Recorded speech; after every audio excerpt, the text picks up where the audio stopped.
আসসালামু আলাইকুম। IPhone x 2017 সালের মডেল। এটা ছিল অ্যাপেলের একটা যুগান্তকারী ফোন। মূলত এর আগে যে ফোনগুলো ছিল এগুলা সব ছিল হচ্ছে ছোট ছোট ডিসপ্লের ফোন। প্রথমবারের মতন অ্যাপেল 2017 সালে আমাদের সবাইরে চমক দিয়ে এই ফোনটা তৈরি করে। মূলত এটা দেখতে যেরকম সুন্দর ছিল, এখনও দেখেন 2023 সালে আপনি এই বাজেটের যে ফোনগুলো আছে এটা মূলত 25,000 টাকার ভিতরে আপনি পাবেন। এই বাজেটে এরকম কোনো ফোন কি আপনি পাবেন মার্কেটে? সম্ভব না। আচ্ছা, এই ফোনটার ভালো মন্দ দিক নিয়ে আজকে কথা হবে। এই ফোনটার ভিতরে কি কি স্পেক্স ছিল ওই সময় ওইগুলো নিয়েও কথা হবে। তো আমরা শুরু করি প্রথমে এটার আউটার লুক দিয়ে। এটার পেছনে গ্লাস ব্যবহার করা হয়েছে, সামনেও গ্লাস, এবং হাতে নিলে এই ফোনটা যে প্রিমিয়াম একটা ফিল আসবে আমার মনে হয় না যে আর কোনো ফোন এই বাজেটের ভিতরে এই ফিলটা দিতে পারে। এটা কিন্তু আইপি রেটিং আছে, আইপি 67 রেটিং ছিল। এখনকারগুলো যদিও 68 থাকে, যেটা অবশ্যই ভালো, তবে আইপি 67 এটা যথেষ্ট ভালো বিষয়। তো এর সাথে সাথে ফোনটার ওয়েট নিয়ে আমাদের কথা বলতে হয়। ফোনটা কিন্তু বেশ লাইট, ছোট একটা ফোন। তো এই ফোনটার ওয়েট হচ্ছে মাত্র 174 গ্রাম। এখন 174 গ্রাম কিন্তু খুব বেশি না, সাইজ হিসাবে এটা ঠিকঠাক আছে, ঠিক আছে। এই ফোনটার ব্যাটারি নিয়ে যদি কথা বলি তাহলে বলতে হয় যে এটাতে ব্যবহার করছে অ্যাপেল 2716 mAh এর ব্যাটারি, যেটা লিথিয়াম আয়ন ব্যাটারি। আমরা জানি লিথিয়াম আয়ন এবং লিথিয়াম পলিমার এই দুটাই বেশি ব্যবহার হয়। তো এই 2700 সামথিং যে ব্যাটারিটা আছে এটা মোটামুটি আপনার রেগুলার যেই টাস্ক আছে ওইটা একদিন ব্যাকআপ দিয়ে দেবে। তারপরেও যদি আপনি হেভি ইউজার হন তাহলে সেক্ষেত্রে আমার মনে হয় যে ফোনটা আপনারে 2বার চার্জ করতে হইতে পারে। যদি আপনি একজন গেমার হয়ে থাকেন তাইলে এটা নেওয়ার দরকার নেই। ফোনটাতে এখনও 85% ব্যাটারি হেলথ আছে, যেটা ঠিকঠাক আছে, এবং আমি বলবো যে 85-এর উপরেই আপনি নেন। এই ফোনটাতে কিন্তু ট্রু টোন আছে। আমি ট্রু টোনটা আপনাদের দেখাই দিচ্ছি। ট্রু টোনটা আপনারা এখান থেকে পাবেন, মানে ডিসপ্লেটা অরিজিনাল আছে। এবং অবশ্যই এটা থেকেই ফেস আইডি শুরু হয়েছিল। ফেস আইডিটা কিন্তু চমৎকার ফাস্ট। অ্যাপেলের যে কোনো ফোন আপনি তুলে নেন যেটার ভিতরে ফেস আইডি আছে, দুর্দান্ত আপনারা সাপোর্ট দেবে। সত্যি ফেস আইডি কিন্তু একটা চমৎকার জিনিস। আমি নিজেও ইমপ্রেস হয়েছিলাম যখন 11 কিনে আমি ফেস আইডি ট্রাই করি। ফেস আইডি আমি জানি যে অনেক সিকিউর এবং ফাস্ট। আমি যখন ব্যবহার করতেছিলাম রাত্রেবেলা, মানে পুরো ঘুটঘুটে অন্ধকার, ওইখানে আমি জাস্ট ডিসপ্লেতে খুলে গেছে, মানে ম্যাজিকের মতো বিষয়টা। আপনি ফিঙ্গারপ্রিন্ট বা আপনার অ্যান্ড্রয়েডের যে ফেস আইডি ওইটার থেকে অনেক ডিফারেন্ট। তো ফেস আইডির ক্ষেত্রেও এটা সিকিউরিটিতে 10/10।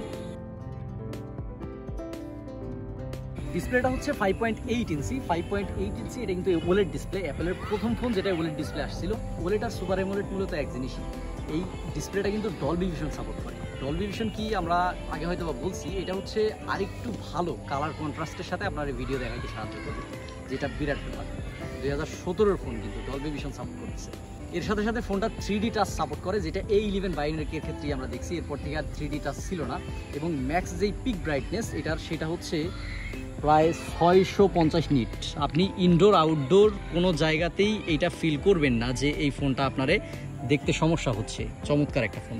তো এত কিছু চালানোর জন্য অবশ্যই একটা প্রসেসরের দরকার হয় ফোনের। এইটাতে ব্যবহার করা হয়েছিল A11 বায়োনিক, যেটা 10 ন্যানোমিটার আর্কিটেক্টের।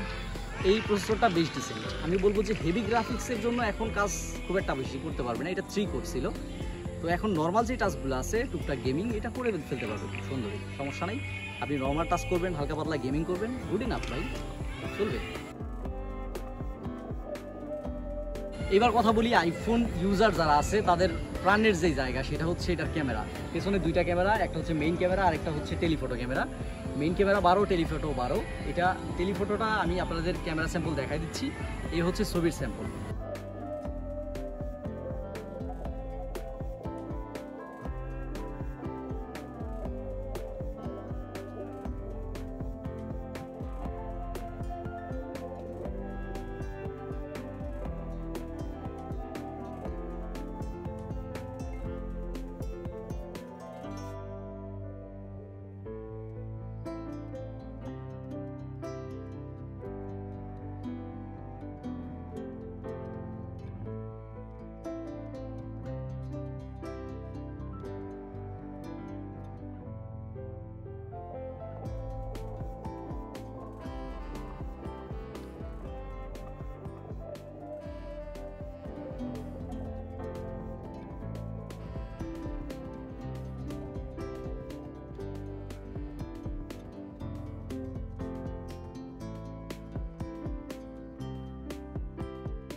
এবার এই ফোনের বাকি যে জায়গাগুলো আছে আমি সেগুলো একটু দেখাই দিচ্ছি। এটা হচ্ছে সিম ইজেক্টর পিন, এখানে আসলে ডুয়েল সিঙ্গেল দুইটাই থাকে।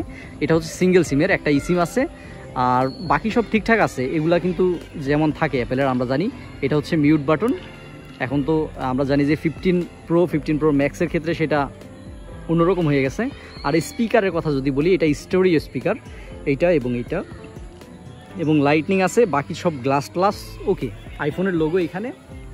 একটা ভালো ফোন, আপনি যদি মনে করেন যে আপনি এই বাজেটের ভিতরে 25,000-এর ভিতরে একটা ফোন নেবেন যেটা এরকম একটা প্রিমিয়াম ফিল দেবে, আমি বারবার বলতেছি এই ফোনটা যখন হাতে নেবেন আপনি বুঝতে পারবেন যে এটা এক সময়ের ফ্ল্যাগশিপ ছিল। আচ্ছা, এবার ফাইনাল কথায় আসি যে কারা ফোনটা নেবেন কারা নেবেন না।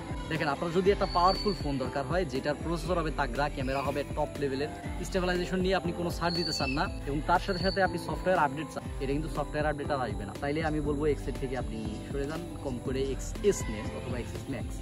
সবচেয়ে ভালো হয় যদি এর পরেরগুলোও নিতে পারেন। তবে যদি বাজেট না থাকে আমি বলবো যে এক্সের থেকে XS বেটার অপশন। আর যদি আপনি এক্স নিতে চান, মানে আপনার বাজেট যদি কম হয়ে থাকে এবং একটা অ্যাপেলের ফিল নিতে চান, ফেস আইডি আপনি উপভোগ করতে চান, তার সাথে আপনি অ্যাপেলের যে ইকোসিস্টেম আছে ওইটার সাথে পরিচিত হইতে চান, তাহলে আপনি নিতে পারেন। ভালো ফোন, চলবে, এমন না যে চলবে না, টুকটাক যে রেগুলার কাজ আছে খুব সুন্দরভাবে করে দেবে। তারপরে যদি আপনি কোনো কিছুতে ছাড় দিতে না চান, প্রসেসিং ইউনিট এবং ক্যামেরা, তার সাথে সাথে পারফরমেন্স, আমি বলবো যে XR, XS অথবা XS ম্যাক্স হইতে পারে আপনার জন্য বেটার অপশন। ঠিক আছে, তাহলে এই ফোন নিয়ে আজকের মতো এই পর্যন্তই। যদি এক্স নিয়ে আর কোনো প্রশ্ন থাকে আপনি কমেন্টে জানাইতে পারেন, আমি চেষ্টা করবো সেটা অ্যান্সার করার। আসসালামু আলাইকুম।